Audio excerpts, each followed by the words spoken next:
Alright guys, TacticalRab again today. Hope you're all doing well and enjoying your day so far. Day 1 of EWC is done. 12 matches we had today, over 6 different match segments. What a day it was from start to finish. Drama, delays, technical difficulties, but also big results as well. OpTic advancing to the Friday as expected. G2 is in Minnesota Rocket, eliminated from the tournament already by an amateur team. So many storylines to dive into today. Very much interested your thoughts in the comments below. Hit the like button if you enjoy. Subscribe if you're new as always. Behind me, of course, this is the STC arena, basically next door to where the pros are playing on the Amazon arena on the other side. There's been some Rocket League stuff going down behind me. I think the Team Falcons won that one. So it's been absolutely popping off today, and we have so much to dive into. It's obviously not all been positive, right? There was talk about the warm-up stations today because the players have like the absolute best premium stuff back at their own place, their hotel. They've got some incredible scrim suites, all that type of stuff. At the venue though, they don't have what they might like to have. I mean, they've got the main stations, but the warm-up stuff isn't really there, so they can warm up at their, basically at the hotel. They then travel to the venue to play their game, and then, you know, they're getting on the main stage,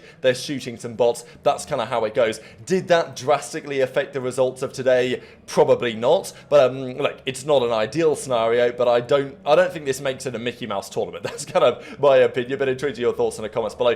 The first issue of the day was the 5-minute delay. Well, 5 minutes delay. What ended up being pretty much like an hour and a half delay of the first thing because there were so many dev errors. Thankfully, as the day went on, as was inevitable, they did start to figure this out. I think the chief problem being, and there was some talk about this, that the game that they play here is not on the CDL accounts. So they're not playing on the official CDL accounts, obviously. And on the CDL accounts, they play on a different, like, esports build, which is slightly better. Whereas here, they're playing on normal accounts on the regular servers, and therefore they're running into all of the issues that the game has. Like, this is partly on the organisers, maybe for not having everything perfectly set up, but I think it's mostly on the game itself and Activision, really, because everyone who plays the game knows private matches are so bugged, so many problems, and that's just what the technical team were running into today. So it obviously wasn't ideal. It was causing a lot of frustration for literally everyone, and we'll get into that over the coming minutes as well. And the other funny technical thing, of course, of the day was this, when on the broadcast,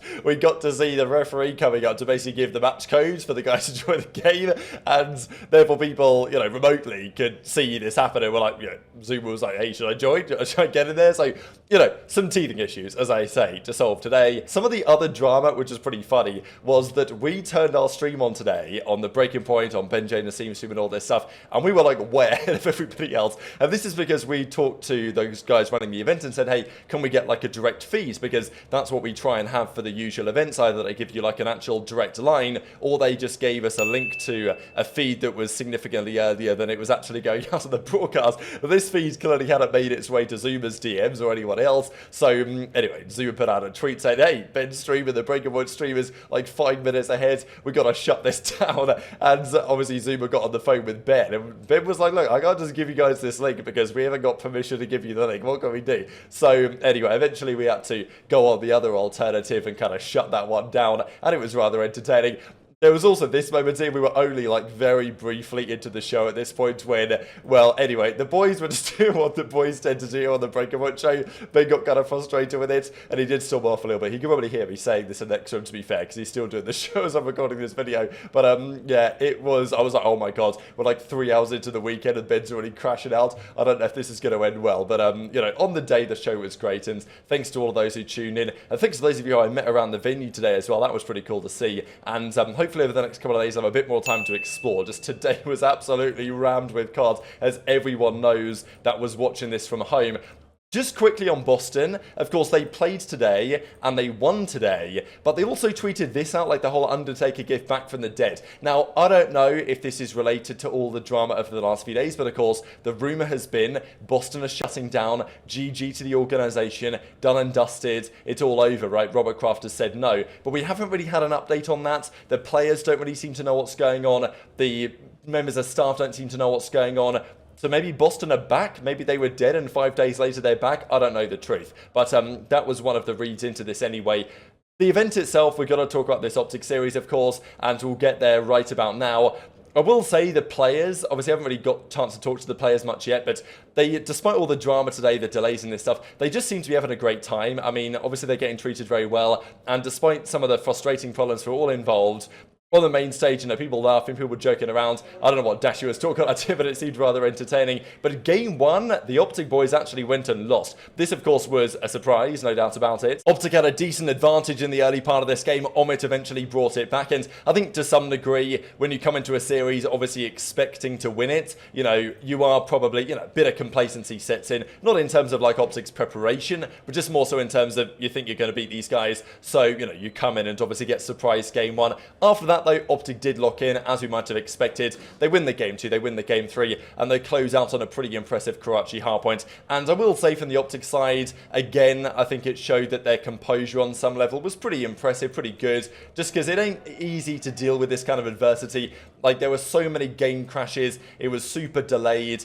Even the delays between like map 1 and map 2 and map 3 were just seemingly lasting forever, and it was frustrating anyone. But as Shotzzy says, GG's on it 1-3-1, and by winning, they get to go straight to Friday, right? So they play on Friday. Shotzzy, though, was again the man of the moment, and this was just his map 3 performance here. 41 in 24, dominating the invasion control as he always does. As Pred says, very fun series, for good and for bad. And as Kenny says, interesting series, shall we say. Some good composure, though, out of us, and I think that's one of the key talking points on the OpTic side.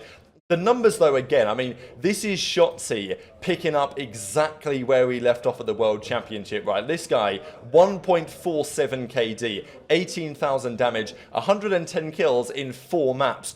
First match basically into the tournament in a series where nobody was really that warmed up. So it seems like nothing's changed, and Shotzzy goes from being the MVP at the World Championship to arguably still the best player in the game at this present moment. That's going to take OpTic far. The Omid guys played okay, but they bowed out in the tournament later on in the day. I'm just going to go through the rest of these games relatively quickly, just because, as I say, there were 12 and we're going to cover 10 of them here in this video. Vegas then played Ravens. This was an important one in the context, and I'm very much looking forward to the OpTic versus Ravens series tomorrow, because I think that could be rather interesting. But Carolina looked really good here. Geo had a good series on the other side. Nobody else really did. Nero and Fame both had 0.6s. But this was like a Ben Beans masterclass and a Gwyn masterclass, and at times a Fellow masterclass, and honestly mostly a TJ Halley masterclass. This guy at the end of the game 1 had a crazy 3-piece to win the game 1, and then first round of the search popped an ace to win the search. Apparently as well, I don't know if you guys have heard people talking about this, but apparently if you get an ace,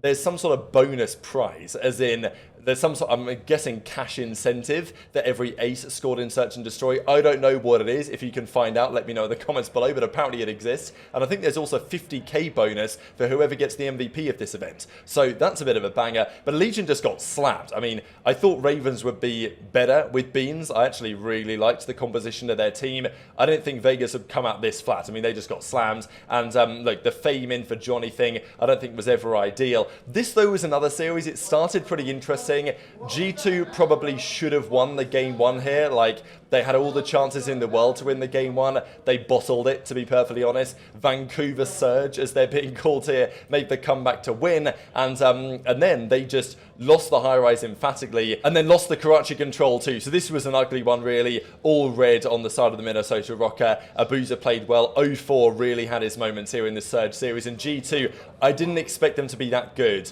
Like, I like the Estriel Lens thing. I think that's fine. The accuracy Diamond Con thing, I never liked the look of, and seemingly for good reason, as we are about to discuss. However, we've got to talk about the Cloud9 series, because they had to play as well. And it was unbelievable to me. Not unbelievable, I expected it, but it was surprising to see day 1 already. Here comes the body shots, right? The disrespect, the lack of etiquette, the competitive integrity, whatever you want to say. There was talk about it before the event, you know, upholding high standards of sportsmanship and integrity and, you know, etiquette and everything like that. Obviously not the case. I didn't expect it from the pros to uphold anything like this, but like, we know how these guys behave, and I don't think there's going to be any punishments for stuff like this. I think they say it in the rulebook to try and keep things calm, but the reality is people have been saying stuff. I don't think there's going to be any repercussions perfectly. We'll see. If it goes too far, maybe, but I don't think Scrap or Sib are going to have any issues with today. Cloud9 take the win 3-1, but Gentlemates, they look good in the Search and Destroy.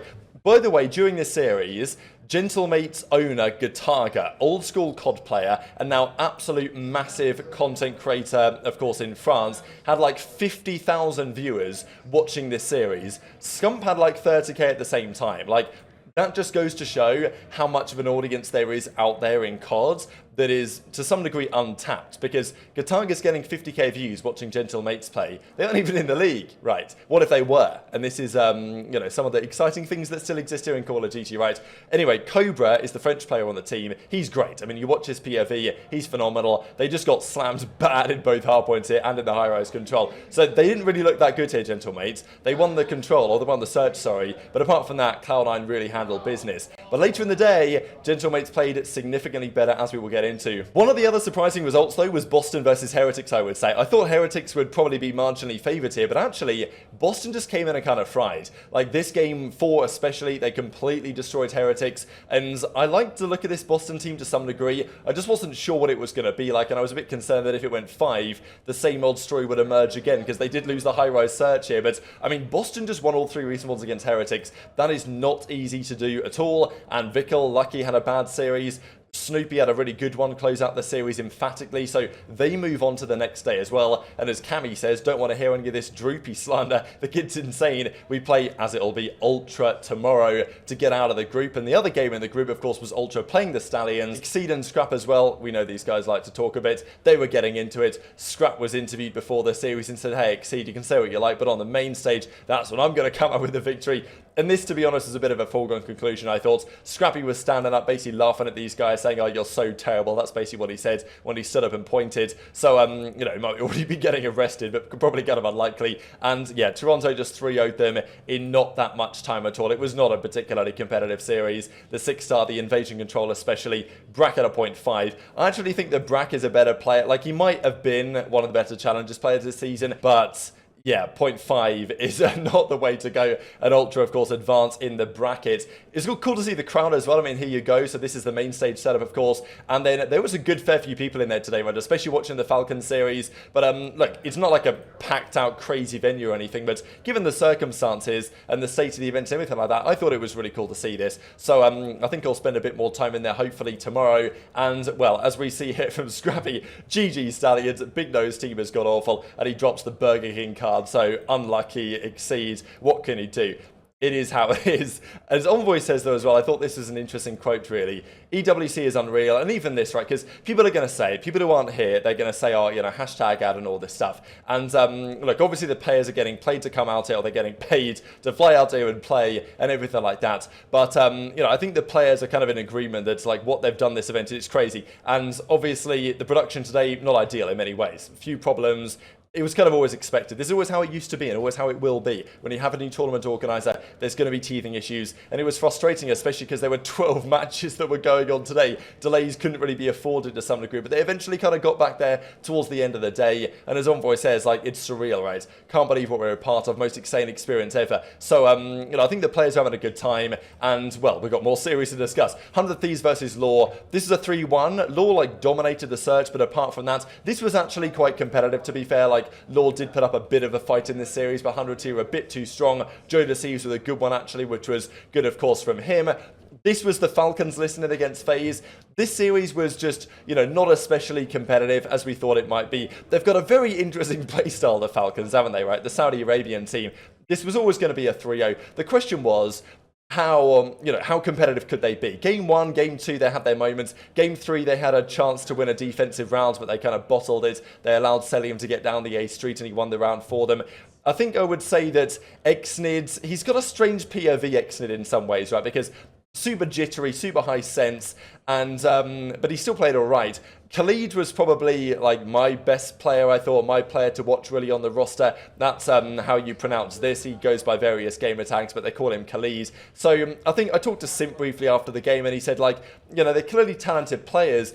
It's just when they play in a region that doesn't have much competition, it's difficult to get much better. When you watch their play, some of the smokes they throw, some of the plays they make, the lack of trades, and, you know, I know Zero referred to it as, like, ranked played COD. And on some level, I get it, right? So I think the more they can play at this level, the better they're going to get. My question is, if they were to just buy a CDL spot, or, like, buy Gorillas or something, and basically get their spot instead, what would they do? Would they keep this roster? Would they have, like, 2 and 2? Would they just sign an entirely different roster, as they have done, for example, in Counter-Strike, with their Falcons team over there? Interesting questions. This was kind of funny as well here from Simp, because apparently the chairs are like really quite tall in the venue. So Simp's feet were apparently dangling. No warm-up map 1. He was not doing so well.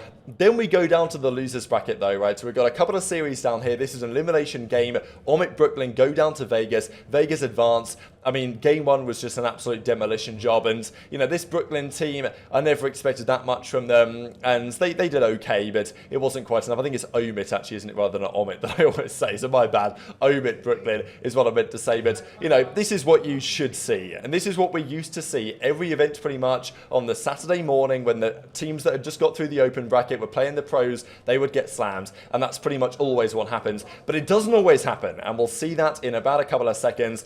This is pretty cool as well. I mean, pretty rough, I'm not going to lie. The Pro League does to come over the stage and hand over the key so they can crush it, so they can potentially make it part of their trophy if they go all the way to actually win the entire thing. And as Attach said, shout out aBeZy for fixing our settings. Apparently they're having some sort of issues they had to work through so they could actually shoot straight. But the final series that we've got to discuss, of course, was this.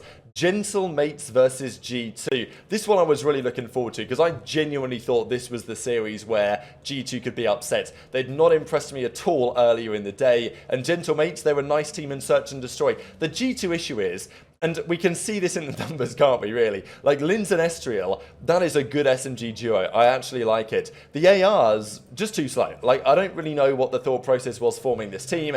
They formed it for the World Cup to see how it's going to go. And Accuracy, he had a rough start to the series. He eventually turned it around on the Vista, which they won. Diamondcon, of course, not done so well as well. But, like, Gentlemates, they can't win a hardpoint to save their life. They're getting slammed every hardpoint. Bad. The only reason why Vista was close is because Cobra had a 10 spree. So, and the ReeaL was absolute demolition. But they won the Karachi very impressively at 3-0. And then they won both Search and Destroys. G2 honestly didn't even come close to winning these games. It's cool to see for Bance because he didn't have his greatest series like statistically or anything. Harry had 17,000 damage, Cobra had 16.5, and Bance is here with 10k, but they're winning the series. Harry, by the way, absolutely unbelievable. 1v3 on the Karachi, 7 spree to start out the ReeaL. A player that I've known and watched for, I would say, like 7 years at this point since he was really coming up in the scene, and it's cool to see him get this because this is what it's all about. It's not necessarily about winning these series, although it is to some degree. It's more so about proving your name on some level, getting a name out there, and potentially putting yourself in a position at this event, because Gentlemates aren't going to win the event. But if Harry or if Cobra or whatever can prove to be, or even Bance, right, can prove to be players that could be valuable again in the league, that's what this is all about. But, you know, G2's elimination on the other side, we've got to talk about that. What they, what do they do from here? Because they changed a couple of things going into this event, and now they've got slammed out. Top 16, worst possible placing. Okay, they get 20k, but it's 5k each, but it's obviously not what they were looking for. And as Diamondcon says, we flew all this way for that. Just straight up embarrassing. Obviously, Harry's very much happy with the results, but yeah, not what G2 were looking for. So I'm sure we'll talk more about that tomorrow, but very much interested to your thoughts on all of this stuff in the comment section below. 2 more games as well we'll cover tomorrow morning. Hit the like button if you enjoyed. Subscribe if you're new. Take care, and I'll see you next time.